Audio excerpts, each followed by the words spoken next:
Hello everyone, welcome back to our channel. তো তোমাদের সকলকে আমাদের চ্যানেলে স্বাগত জানাই। তো আজকের ভিডিওটা আমরা তৈরি করছি কেবলমাত্র জেনফাস ইউজি অ্যাসপিরেন্টদের জন্য। তো তোমরা জানো যে যারা এবছর জেনফাস ইউজি এক্সাম দিচ্ছ তাদের এক্সাম কিন্তু খুব কাছে চলে এসেছে। তো এই সময় যেটা প্রয়োজন সেটা হচ্ছে খুব করে রিভিশন দরকার, এবং যে প্রিভিয়াস ইয়ার যে কোয়েশ্চেনগুলো আছে সেই প্রিভিয়াস ইয়ার কোয়েশ্চেনগুলো কিন্তু বার করে রিভিশন করা, ঠিক আছে? তাই আজকে আমরা কি করব, আজকে আমরা জেনপাস ইউজি শুধুমাত্র যে বায়োলজি পার্টটা আছে তার কিছু পিআইকিউ কোয়েশ্চেন আলোচনা করব। ওকে, তো এখানে একটা ইয়ারের আমরা কোয়েশ্চেন রেখেছি এবং এখানে টোটাল 50টা কোয়েশ্চেন আছে, ঠিক আছে? এখানে আমরা 50টা কোয়েশ্চেন আজকে প্র্যাকটিস করব এবং প্রত্যেকটা কোয়েশ্চেন কিন্তু পিওয়াইকিউ।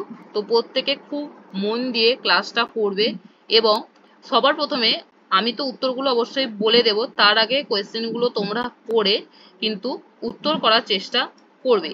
আর কেউ যদি পিডিএফটা পেতে চাও এই কোয়েশ্চেনে, তো সেক্ষেত্রে তোমরা আমাদের যে হোয়াটসঅ্যাপ গ্রুপ আছে সেখানে মানে মেসেজ করতে পারো, আমরা পিডিএফটা প্রোভাইড করে দেবো। তো চলো আজকের প্রথম কোয়েশ্চেন শুরু করা যাক। দেখো ফার্স্ট কোয়েশ্চেন আছে, আজ্ঞাবহ স্নায়ুগুলি স্নায়ু স্পন্দন বহন করে কোথা থেকে? ঠিক আছে, যে আজ্ঞাবহ স্নায়ু আছে, আমাদের নার্ভ আছে, সেই নার্ভগুলো স্নায়ু স্পন্দন বহন করে কোথা থেকে? তো এখানে সঠিক উত্তর হয়ে যাবে এ, মস্তিষ্ক থেকে অঙ্গে স্নায়ু স্পন্দন বহন করে। ওকে, তো এরপর দেখো 2 নম্বর কোয়েশ্চেন। 2 নম্বর কোয়েশ্চেন কি আছে? তো 2 নম্বর কোয়েশ্চেন আছে হচ্ছে হ্যাঁ, 2 নম্বর কোয়েশ্চেন আছে শিরা রক্ত বহন করে কোথা থেকে? ঠিক আছে, শিরা রক্ত বহন করে কি হবে বলো? উত্তরটা তোমরা সকলে বলবে। তো শিরা রক্ত বহন করে হচ্ছে অংশে দেহের বিভিন্ন অংশ থেকে হৃৎপিণ্ড, ঠিক আছে? অপশন সি হয়ে যাবে এখানে রাইট অ্যান্সার। চলো এরপর 3 নম্বর কোয়েশ্চেনটা আমরা করব। 3 নম্বর কোয়েশ্চেনে দেখো আছে কোলোস্টামে কোন ইমিউনোগ্লোবুলিন বেশি থাকে? ঠিক আছে, তো কোলোস্টাম তোমরা কিন্তু সকলে জানো কোলোস্টাম কি। তো সেখানে কোন ইমিউনোগ্লোবুলিন সব থেকে বেশি থাকে? সেটা হচ্ছে আইজিএ হয়ে যাবে এখানে রাইট অ্যান্সার। চলো 4 নম্বর কোয়েশ্চেন দেখো। 4 নম্বর কোয়েশ্চেন বলছে জিন সংকেত নির্ণয় সংক্রান্ত বেশ কিছু গবেষণা হয়েছে এস্টেরিয়া কোলাই এর ওপর। এটি একটি কি? জানতে চেয়েছে যে এস্টেরিয়া কোলাই কি। তো এখানে সঠিক উত্তরটি হয়ে যাবে অপশন সি, এস্টেরিয়া কোলাই হচ্ছে একটি ব্যাকটেরিয়া। তো এরপর কোয়েশ্চেন নম্বর 5, সেই কোয়েশ্চেন নম্বর 5 দেখো কি আছে, ট্রাইপ্যানোসোমা দেহে কটি ফ্ল্যাজেলা থাকে? ঠিক আছে, ট্রাইপ্যানোসোমা, তো এর দেহে কটি ফ্ল্যাজেলা দেখা যায়? এখানে উত্তর হয়ে যাবে অপশন এ। তো তোমাদের আমি কোয়েশ্চেন এবং উত্তর দুটোই করে দিচ্ছি, তবে তোমাদের এই টেস্ট পেপারটা সলভ করার একটা সহজ মেথড বলে দিচ্ছি। সেটা হচ্ছে তোমরা আমাদের গ্রুপে জয়েন হবে, সেখান থেকে তোমরা এই কোয়েশ্চেন পিডিএফটা নিয়ে নেবে এবং তোমাদের ঘরে যে ওএমআর সিট আছে সেই ওএমআর সিটে তোমরা কিন্তু অ্যান্সারগুলো সবার প্রথমে পড়বে, তারপরে আবার আমাদের এই ভিডিওতে এসে অ্যান্সারগুলো মিলিয়ে নেবে এবং শেষে দেখবে যে তোমরা টোটাল 50 মার্কসের মধ্যে কত মার্কস পেলে। তো এইটাই কিন্তু হচ্ছে অ্যাকচুয়াল কোয়েশ্চেন প্র্যাকটিসের কিন্তু স্ট্র্যাটেজি। এরকম ভাবে কেউ যদি করতে পারো অবশ্যই তোমাদের যে নাম্বার সেটা কিন্তু ইনক্রিজ হবে, তোমাদের কনসেপ্টও ক্লিয়ার হবে এবং তোমরা যে একটা এক্সাম দিলে সেই ফিলটাও কিন্তু আসবে। ঠিক আছে, আমি সবাইকে রিকোয়েস্ট করবো যে এরকম ভাবে কিন্তু এক্সামটাকে দেওয়ার বা এই কোয়েশ্চেন গুলো ওরকম ভাবে কিন্তু প্র্যাকটিস করার, বা কেউ যদি রিভাইজ দিতে চাও রিভাইজ করার জন্য। চলো 6 নম্বর কোয়েশ্চেন দেখো। 6 নম্বর কোয়েশ্চেন আছে যে এইচআইভি রোগ সংক্রমিত হয় কি কারণে? তো এখানে সঠিক উত্তর হয়ে যাবে যৌন সংসর্গের মাধ্যমে। এখানে আরো একটি কোয়েশ্চেন তোমাদের বলে রাখি, তোমরা এইচআইভি এর ফুল ফর্ম, এছাড়াও যে এইডস আছে এইডস, এই রোগটার ফুল ফর্ম তোমরা পড়ে রাখবে। চলো 7 নম্বর কোয়েশ্চেন দেখো আছে এডওয়ার্ড জেনার নিজের দেহে গুটি বসন্তের যে টিকা প্রয়োগ করেছিলেন তা তিনি তৈরি করেছিলেন কোথা থেকে? দেখো এখানে অপশন 4টে দেওয়া আছে এবং এখানে অপশনগুলো তোমরা একটু ভালো করে পড়বে, অপশন গুলিয়ে যেতে পারে। তো এখানে আমাদের সঠিক উত্তর হয়ে যাবে অপশন বি, গরুর বসন্তের ভাইরাস থেকে। 8 নম্বর কোয়েশ্চেন দেখো। 8 নম্বর কোয়েশ্চেন আছে বহু সংখ্যক সদৃশ অপত্য উৎপাদনের কৌশলকে কি বলা হয়? তো এখানে দেখো এটা কোথা থেকে কোয়েশ্চেনটা দিয়েছে তোমরা বলবে? এটা হচ্ছে বায়োটেকনোলজি থেকে কোয়েশ্চেনটা দিয়েছে। তো এখানে সঠিক উত্তর হয়ে যাবে আমাদের option number B, cloning. Cloning সদৃশ্য অপত্য তৈরি করার জন্য আমরা যে পদ্ধতি ব্যবহার করি সেটা হচ্ছে ক্লোনিং পদ্ধতি। চলো এরপর হচ্ছে 9 কোয়েশ্চেন। দেখো 9 কোয়েশ্চেন কি আছে, নিচের কোন গ্রুপের রক্ত ধারণকারী ব্যক্তি সব গ্রুপের রক্ত ধারণকারী ব্যক্তিকে রক্ত দান করতে পারে? তো এটা আমাদের রক্তের যে শ্রেণীবিভাগ আছে সেইখান থেকে কোয়েশ্চেনটা দিয়েছে, ঠিক আছে। এবং তোমরা এই কোশ্চেনটা করার সাথে সাথে অবশ্যই যে ব্লাড বলে যে আমাদের যে টপিকটা আছে সেটা একবার রিভাইজ দেবে, যেমন রক্তের শ্রেণীবিভাগ কে করেন, কত ধরনের রক্ত, সার্বজনীন রক্তের গ্রুপ কোনটা, ঠিক আছে, সার্বজনীন দাতা কে, সার্বজনীন গ্রহীতা কে, RH ফ্যাক্টর কি, এই জায়গাটা একটু রিভাইজ করে নেবে, ঠিক আছে। তো দেখো এইখানে যে কোয়েশ্চেনটা দিয়েছে তার উত্তর হয়ে যাবে গ্রুপ ও, যিনি সব গ্রুপের ব্যক্তিকে, সব রক্তের গ্রুপ ব্যক্তিকে মানে রক্ত দান করতে পারেন, বা যাকে বলা হয় যে সার্বজনীন দাতা। 10 নম্বর কোয়েশ্চেন দেখো, 10 নম্বর কোয়েশ্চেন আছে দণ্ডাকৃতি ব্যাকটেরিয়াকে কি বলা হয়? তো দণ্ডাকৃতি ব্যাকটেরিয়াকে আমরা বলে থাকি হচ্ছে ব্যাসিলাই। 11 নম্বর কোয়েশ্চেন। তো 11 নম্বর কোয়েশ্চেন আছে নিচের কোনটি মাস্ট কোষ থেকে নিঃসরণের ফলে অ্যালার্জির কারণে প্রদাহজনিত প্রতিক্রিয়া হয়? আবার একবার কোয়েশ্চেনটা পড়ছি, নিচের কোনটি মাস্ট কোষ থেকে নিঃসরণের ফলে অ্যালার্জির কারণে প্রদাহজনিত প্রতিক্রিয়া হয়? তো এখানে হয়ে যাবে আমাদের মাস্ট কোষ থেকে নিঃসরণ হয় অপশন বি, হিস্টামিন হয়ে যাবে আমাদের এখানে সঠিক উত্তর। এরপর কোয়েশ্চেন নাম্বার 12 দেখো, বলছে ভাইরাস আক্রান্ত কোষ থেকে নিঃসৃত প্রোটিনকে আমরা কি বলে থাকি? তো ভাইরাস আক্রান্ত কোষ থেকে কোনো যে প্রোটিন নিঃসৃত হয় তাকে আমরা বলে থাকি অপশন নম্বর সি, ইন্টারফেরন বলে থাকি। দেখো 13 নম্বর কোয়েশ্চেন দেখো, প্রথম ট্রান্সজেনিক শস্যটি কি? 13 নম্বর কোয়েশ্চেন বলেছে প্রথম ট্রান্সজেনিক শস্যটি হলো, এখানে কি হবে তোমরা বলবে, এটা খুবই একটা কমন কোয়েশ্চেন যে প্রথম ট্রান্সজেনিক শস্য কোনটি? এখানে হয়ে যাবে অপশন নাম্বার বি, তামাক হয়ে যাবে সঠিক উত্তর। এরপর চলো আমরা হচ্ছে 14 নম্বর কোয়েশ্চেন পড়ি। 14 নম্বর কোয়েশ্চেনে দেখো কি বলেছে, বলেছে অ্যামিবিয়াসিস রোগের চিকিৎসায় নিচের কোনটি ব্যবহৃত হয়? অ্যামিবিয়াসিস রোগের ক্ষেত্রে নিচের এই অপশনগুলো কোনটি ব্যবহার করে থাকি আমরা? তো এখানে সঠিক উত্তর হয়ে যাবে মেট্রোনিডাজোল। আমরা অ্যামিবিয়াসিস রোগের ক্ষেত্রে মেট্রোনিডাজোল ব্যবহার করে থাকি। 15 নম্বর কোয়েশ্চেন হচ্ছে কোন অণুজীবটি দুধকে দইয়ে পরিণত করার জন্য দায়ী হয়? এটা এটা খুবই মানে কমন একটা কোয়েশ্চেন, যেটা আমরা অনেক ছোটবেলা থেকে পড়ি যে দুধকে দইয়ে পরিণত করার জন্য যে অণুজীবটি দায়ী সেটা হচ্ছে ল্যাক্টোব্যাসিলাস। অপশন ডি হয়ে যাবে এখানে কিন্তু রাইট অ্যান্সার। 16 নম্বর কোয়েশ্চেন দেখো, 16 নম্বর কোয়েশ্চেন হচ্ছে নিচের কোনটি অবাধ চলমান অস্থিসন্ধি? ঠিক আছে, অবাধ চলমান অস্থিসন্ধি। এই কোয়েশ্চেনের সাথে সাথে তোমরা প্রত্যেকটা অস্থিসন্ধি আরেকবার একটু রিভাইজ দিয়ে দেবে, যেহেতু এটা শেষ মুহূর্ত কিন্তু চলে এসেছে। ওকে, এখন রিভাইজই বেশি দিতে হবে। দেখো অবাধ চলমান অস্থিসন্ধি এখানে হচ্ছে বল ও শকের সন্ধি।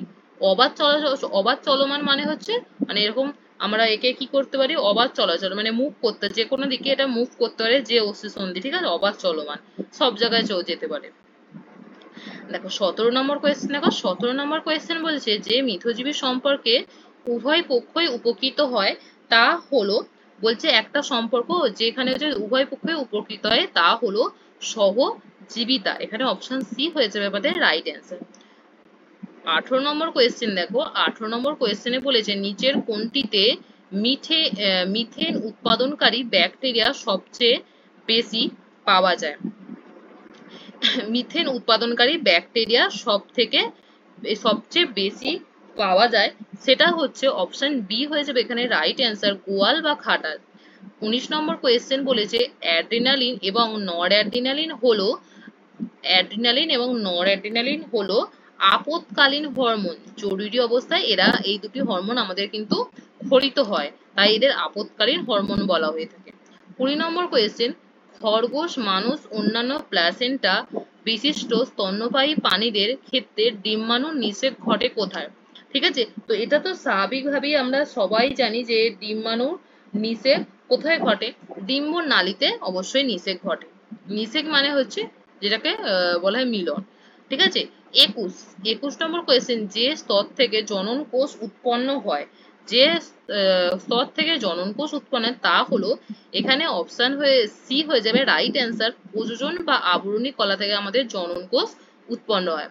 22 নম্বর কোয়েশ্চেন বলছে ডিম্বকের দিকে পরাগনালীর বৃদ্ধিকে কি বলা হয়? ডিম্বকের দিকে পরাগনালীর বৃদ্ধিকে বলা হয় অপশন নম্বর বি রাসায়নিক গতি চলন বলা হয়ে থাকে।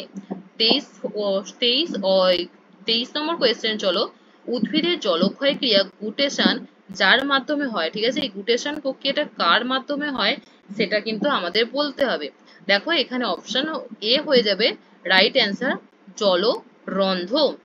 তো তারপরে কোয়েশ্চেন চলো 24, নিচের কোনটি জাইলেমের সজীব উপাদান? ঠিক আছে, এখানে পড়বে জাইলেমের সজীব উপাদান কোনগুলি। তো নিচের কোন এই যে চারটে অপশনের মধ্যে কোনটা জাইলেমের সজীব উপাদান? এখানে অপশন হয়ে যাবে ডি জাইলেম প্যারেনকামা সজীব উপাদান।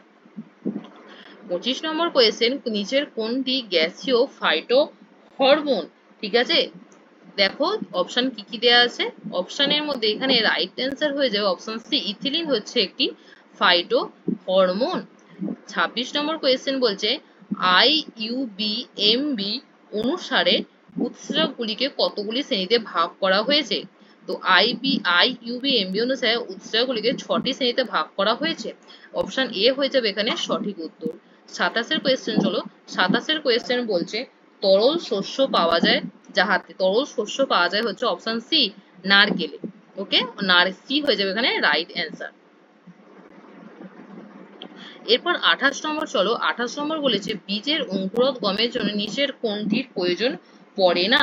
এখানে অপশন সি হয়ে যাবে আমাদের রাইট উত্তর, CO2 কিন্তু প্রয়োজন পড়ে না বীজের অঙ্কুরোদ্গমের জন্য। 29 চলো, জৈবিক নাইট্রোজেনের স্থিতিকরণের সাথে নিচের কোন অণুজীবটির কোনো যোগ নেই? ঠিক আছে, তো এখানে কিছু অণুজীবের নাম দিয়ে দিয়েছে এবং কোনটি হচ্ছে নাইট্রোজেনকে স্থিতিকরণ করেনি। এখানে অপশন ডি হয়ে যাবে রাইট অ্যান্সার, ক্লোরেলা। ঠিক আছে, চলো 30 কোয়েশ্চেনটা, 30 কোয়েশ্চেন বলেছে উদ্ভিদের দৈর্ঘ্য বৃদ্ধি ঘটে যার সক্রিয়তায়, উদ্ভিদের দৈর্ঘ্য বৃদ্ধি ঘটে যার সক্রিয়তায়, সেটি কি? সেটি হলো অপশন এ হয়ে যাবে রাইট অ্যান্সার, অগ্রস্ত ভাজক কলা। 31 নম্বর কোয়েশ্চেন দেখো, 31 নম্বর বলছে কোরকোদ্গম যার উদাহরণ। তো কোরকোদ্গম যার উদাহরণ সেটি হচ্ছে অযৌন জননের উদাহরণ হচ্ছে এখানে কোরকোদ্গম, অপশন বি হয়ে যাবে আমাদের রাইট অ্যান্সার। 32 নম্বর কোয়েশ্চেন নিচে নিচের মৌলগুলির মধ্যে কোনটি উদ্ভিদের জন্য আবশ্যিক নয়? দেখো উদ্ভিদের জন্য আবশ্যিক নয় এমন মৌলটি হচ্ছে অপশন ডি হয়ে যাবে রাইট অ্যান্সার, ক্রোমিয়াম। দেখো 33 নম্বর কোয়েশ্চেন, উদ্ভিদ যার দ্বারা মাটি থেকে প্রধানত জল শোষণ করে তা হলো অপশন ডি হয়ে যাবে আমাদের এখানে রাইট অ্যান্সার, মূলরম। 34 নম্বর কোয়েশ্চেন দেখো কি আছে, মানুষের নিকটবর্তী পূর্বসূরি মানে মানুষের যে কাছের যে মানুষের যে আদি পুরুষগুলো আছে না, মানুষের সব থেকে কাছের যে পূর্বসূরি সেটা কে? তো সেটা হলো, দেখো এখানে রাইট অ্যান্সার মানে সঠিক উত্তর হবে অপশন বি শিম্পাঞ্জি। আচ্ছা 35 নম্বর কোয়েশ্চেন বলেছে যে সমবৃত্তীয় অঙ্গ বলতে কি বোঝো? আচ্ছা, সমবৃত্ত অঙ্গ বলতে সেই সব অঙ্গকে বোঝায় যাদের হচ্ছে আমাদের এই উৎপত্তি আলাদা কিন্তু কাজ এক। ঠিক আছে, আবারও এটা বলে দিচ্ছি যে সমবৃত্ত অঙ্গ বলতে বোঝায় যাদের উৎপত্তি আলাদা কিন্তু কাজ এক। ঠিক আছে, তাহলে এবার তোমরা কমেন্টে বলবে যে যাদের উৎপত্তি এক কিন্তু কাজ আলাদা তাদের কি অঙ্গ বলে, কমেন্টে লিখবে। ঠিক আছে, আচ্ছা চলো 36 নম্বর কোয়েশ্চেন বলছে আমাদের দেহে অ্যান্টিবডি তৈরি হয় যা থেকে, তা হলো, ঠিক আছে, আমাদের দেহে কি থেকে অ্যান্টিবডি তৈরি হয়? এখানে রাইট অ্যান্সার হবে অপশন বি লিম্ফোসাইট থেকে কিন্তু অ্যান্টিবডি তৈরি হয়। 37 নম্বর কোয়েশ্চেন বলছে বিসিজি টিকা যে রোগের বিরুদ্ধে সুরক্ষা যোগায় তা হলো আমাদের বিসিজি, অপশন ডি হয়ে যাবে এখানে রাইট অ্যান্সার, যক্ষা রোগের বিরুদ্ধে কিন্তু বিসিজি আমাদের সুরক্ষা যোগায়। এখানে আরো একটি কোয়েশ্চেন তৈরি করতে হবে, সেটি হচ্ছে বিসিজি এর ফুল ফর্ম কি? ঠিক আছে, আচ্ছা 38 নম্বর কোয়েশ্চেন বলছে জাইগোটের বিভাজনের ফলে ভ্রূণাণু থেকে যে নিরেট কোষপুঞ্জ তৈরি হয় তাকে কি বলা হয়? তো তাকে বলা হয় অপশন বি হয়ে যাবে এখানে রাইট অ্যান্সার, মরুলা। ঠিক আছে, তো এখানে আরো যে কোয়েশ্চেনটা আরেকটু তৈরি করতে হবে সেটা হচ্ছে মরুলাতে টোটাল কতগুলো কোষ থাকে, ব্লাস্টুলা কতগুলো কোষ থাকে, গ্রাস্টুলাতে কতগুলো কোষ থাকে। আচ্ছা 39 নম্বর কোয়েশ্চেন, সেটি হচ্ছে কোন বিজ্ঞানীদ্বয় প্রথম কোষ তত্ত্ব প্রস্তাব করেছিলেন? তো এখানে আমরা সবাই জানি যে অপশন, এটা আমরা কমন একটা কোয়েশ্চেন দিয়েছে। অপশন এ হয়ে যাবে একটা রাইট অ্যান্সার, যে স্লেইডেন এবং সোয়ান এনারা প্রথম কোষ তত্ত্ব আবিষ্কার বা প্রস্তাব করেছিলেন। 40 নম্বর কোয়েশ্চেন চলো। 40 নম্বর বলছে অক্টোপাস কোন পর্বের অন্তর্গত? তো এখানে আমাদের হচ্ছে ইয়ে থেকে দিয়েছে না, কিংডম থেকে কোয়েশ্চেন দিয়েছে, অ্যানিমাল কিংডম। তো এখানে আমাদের হয়ে যাবে যে অপশন এ হয়ে যাবে রাইট অ্যান্সার। মোলাস্কা হচ্ছে আমাদের অক্টোপাসের পর্ব। 41 এর কোয়েশ্চেন বলেছে নিচের উক্তিগুলির মধ্যে কোনটি ভুল আছে? অপশন এ হয়ে যাবে আমাদের কিন্তু এখানে রাইট অ্যান্সার, যে পতঙ্গদের একজোড়া সরলাখি থাকে, এটা কিন্তু ভুল কথা। ওকে, তো বাকি সবগুলো কিন্তু ঠিক আছে, বাকি বি সি ডি কিন্তু ঠিক আছে। 42 নম্বর কোয়েশ্চেন বলছে নিচের কোনটির ফলে শিষ্য সম্প্রদায়ের উদ্ভব ঘটে? তো এখানে দেখো, এখানে সঠিক উত্তর কিন্তু আমাদের হয়ে যাবে যে পরস্পরা, অপশন বি হয়ে যাবে আমাদের রাইট অ্যান্সার। 43 এর কোয়েশ্চেন বলছে অ্যাসিড বৃষ্টিতে কোন অ্যাসিড বা অ্যাসিডগুলি বেশিরভাগ ক্ষেত্রে সংশ্লিষ্ট থাকে? অ্যাসিড বৃষ্টিতে কোন অ্যাসিড থাকে? ওই দেখো সালফিউরিক অ্যাসিডও থাকে এবং নাইট্রিক অ্যাসিডও কিন্তু আমাদের অ্যাসিড বৃষ্টির মধ্যে থাকে। তো অপশন সি হয়ে যাবে আমাদের কিন্তু রাইট অ্যান্সার, যে এ এবং বি উভয়েই। 44 কি বলছে? 44 বলছে 5 রাজ্য শ্রেণীবিন্যাস পদ্ধতির প্রস্তাব করেছিলেন কে? তো 5 রাজ্য শ্রেণীবিন্যাস পদ্ধতির প্রস্তাব করেছিলেন হচ্ছে আর.এইচ. হুইটেকার। ওকে, 5 কিংডম ক্লাসিফিকেশন ইংরেজিতে। তো এটার প্রস্তাব করেছিলেন হচ্ছে আর.এইচ. হুইটেকার। 45 এরটা দেখো, 45 এরটা বলেছে নিচের কোন জীব বিশ্লেষ্য দূষক? ঠিক আছে, নিচের কোনটি জীব বিশ্লেষ্য দূষক? ওকে, তো এইখানে সঠিক উত্তর হয়ে যাবে অপশন এ নর্দমার নোংরা জল, যেটা হচ্ছে জীব বিশ্লেষ্য দূষক। ওকে, আচ্ছা, এরপর হচ্ছে 46 এর কোয়েশ্চেন দেখো, সিএফসি এর কাজ, সিএফসি যার জন্য দায়ী সেটা হচ্ছে ওজোন স্তরের ক্ষয় করে। সিএফসির মেইন হচ্ছে ওজোন স্তর ক্ষয় করে। CFC chlorofluorocarbon. ওকে, 47 দেখো, যে পিরামিডের গঠন কখনোই উল্টো হয় না তা হলো, যে আমাদের হচ্ছে যে পিরামিডের গঠন কখনো উল্টো, তা হলো আমাদের অপশন সি হয়ে যায় রাইট অ্যান্সার, জীব সংখ্যা। আচ্ছা চলো 48 এর কোয়েশ্চেন দেখো। 48 বলছে এই নিচের কোনটি গ্রিন হাউস গ্যাস নয়? এই যে নিচের অপশনগুলোর মধ্যে কোনটি গ্রিন হাউস গ্যাস নয়? তো আমাদের কার্বন ডাই অক্সাইড, ওজোন আর আমাদের হচ্ছে মিথেন, এগুলো হচ্ছে গ্রিন হাউস গ্যাস কিন্তু। অপশন সি হয়ে যাবে এখানে রাইট অ্যান্সার, যে SO2 সালফার ডাইঅক্সাইড আমাদের কিন্তু গ্রিন হাউস গ্যাস নয়। 49 এর কোয়েশ্চেন দেখো। 49 এর কোয়েশ্চেন হচ্ছে 5 রাজ্য শ্রেণীবিন্যাসে ব্যাকটেরিয়ার অবস্থান যেখানে। তো ব্যাকটেরিয়ার অবস্থান কোথায়? এই যে 5 রাজ্য শ্রেণীবিন্যাসে ব্যাকটেরিয়ার অবস্থান হচ্ছে আমাদের মোনেরা রাজ্যের, মোনেরা, ঠিক আছে, এই যে মোনেরার মধ্যে কিন্তু আমাদের ব্যাকটেরিয়ারা অবস্থান করছে। এবং 50 নম্বর এবং আজকে শেষ প্রশ্ন দেখো আছে 1984 সালে ভোপাল গ্যাস দুর্ঘটনার জন্য দায়ী গ্যাসটি হলো, মানে কোন গ্যাসের জন্য ভোপালে দুর্ঘটনা ঘটেছিল? তো সেটা মনে রাখবে তোমরা, অপশন সি হয়ে যাবে এখানে রাইট অ্যান্সার, যে মিথাইল আইসোসায়ানাইড। এটা কিন্তু খুব একটা মানে ইম্পর্টেন্ট কোয়েশ্চেন, যে ভোপাল গ্যাস দুর্ঘটনা কোন গ্যাসটা? Methyl isocyanide. তো এই ছিল আমাদের টোটাল 50টা কোয়েশ্চেন, এবং এই প্রত্যেকটা কোয়েশ্চেনের অ্যান্সার আমি তোমাদের সঙ্গে ডিসকাস করলাম, ঠিক আছে। তো এখানে তোমাদের আরো একটি টপিক বলে রাখি, সেটা হচ্ছে ডিএনএ। ডিএনএ যে পিউরিন পিরিমিডিন বেস, এটা কিন্তু তোমরা খুব পড়বে, এবং দুটো বেসের মধ্যে দৈর্ঘ্য, মানে ওই ডিএনএ যে আমাদের চ্যাপ্টারটা আছে ওইটা একটু ভালো করে তোমার পড়বে। পিউরিন বেস কোনগুলো, পিরিমিডিন বেস কোনগুলো, ঠিক আছে, যে তারপরে থাইমিনের পরিবর্তে ইউরাসিল থাকে, তারপর ওখান থেকে তোমরা যাবে হচ্ছে ট্রান্সলেশন, ট্রান্সক্রিপশন, ওকে, ডিএনএ রেপ্লিকেশন কি, এই জায়গাটা পড়বে। কোডনটা পড়বে, যে কোন স্টপ কোডন কি, ওকে, কতগুলো অ্যামাইনো অ্যাসিড আছে এটা একটু পড়বে। এই জায়গাটা একটু ভালো করে তোমরা দেখবে। ওকে, তো এখান থেকে কোশ্চেন আসে বিশেষ করে ওই পিউরিন পিরিমিডিন বেস, ঠিক আছে, এটা অনেক ছাত্র স্টুডেন্টদের কিন্তু গুলিয়ে যায়, কোনগুলো পিরিমিডিন বেস কোনগুলো পিউরিন বেস, এটা খুব গোলায়, ঠিক আছে, এটা একটু ভালো করে দেখবে। এছাড়া যেটা দেখবে সেটা যে ডিএনএ যে মডেলটা সেটা প্রস্তাব করেছিল কে।